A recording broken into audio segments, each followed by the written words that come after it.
E aí, rapaziada, meu nome é Davi, eu tô com uma dúvida duvidosa.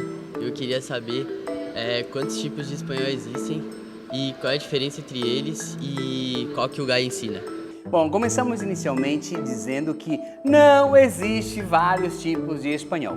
Eu sei, você está pensando assim, mas espanhol, castelhano, há muitos anos atrás havia uma região na Península Ibérica chamada Castilha.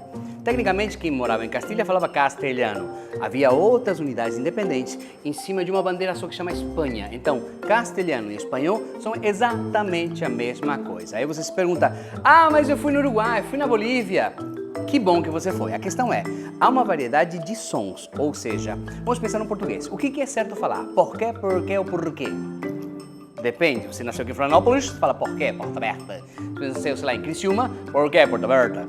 Se você nasceu no Rio Grande do Sul, por quê, porta aberta. Mas todo mundo escreve da mesma forma. Então, a primeira diferença entre o espanhol da Espanha e alguns espanhóis regionais tem a ver com a maneira de pronúncia, chama variedade fonética. Não é sotaque.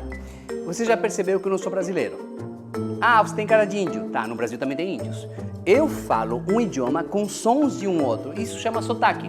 Quando pensamos no idioma, como o espanhol, de uma região para outra não há sotaques diferentes. Há variedade fonética diferente. Por exemplo, a primeira pessoa do singular da palavra yo, que é um pronome pessoal. Se eu falo assim, yo, eu posso falar yo, xo, yo. Não existe uma maneira correta de falar, mas sim existe uma maneira escrita, uma maneira correta de escrever. Então a primeira coisa que fica importante você saber é que mesmo que seja o espanhol da Espanha, da Argentina, do Uruguai, do México, eles mantêm uma identidade ortográfica. É a mesma regra para todo mundo.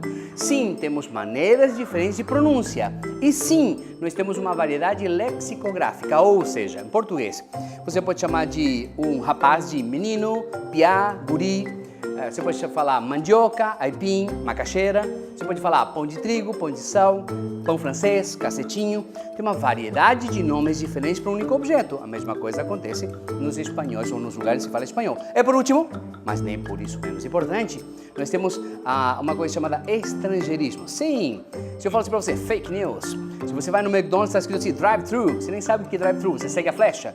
Então, a gente incorpora palavras de outros idiomas. Então, nós temos muitas palavras em inglês. Lá na Europa, onde fica a Espanha, eles têm muitas palavras em português, porque fica do lado de Portugal, algumas em francês, por causa da França, e durante muito tempo eles foram invadidos por uma galera do norte da África, que são os moros, então tem muitas palavras em árabe. Bom, nós temos outras influências. Aqui na América, nós temos idiomas indígenas que não tem lá na Europa. Então nós temos variedade de sons, mas se escreve tudo igual. Nós temos variedade de palavras específicas e está tudo certo, depende com a regionalidade, e nós temos estrangeirismos. E isso é importante para na hora da comunicação. No vestibular, que é dos nossos elementos mais importantes, nós temos uma coisa chamada Real Academia Espanhola. Ela que diz o que é certo e o que é errado. Não sou eu, nem seu vizinho, nem o amigo que se conheceu na praia do Peru. A ideia é gramática, é a Real Academia Espanhola que decide. E isso é a nossa especialidade.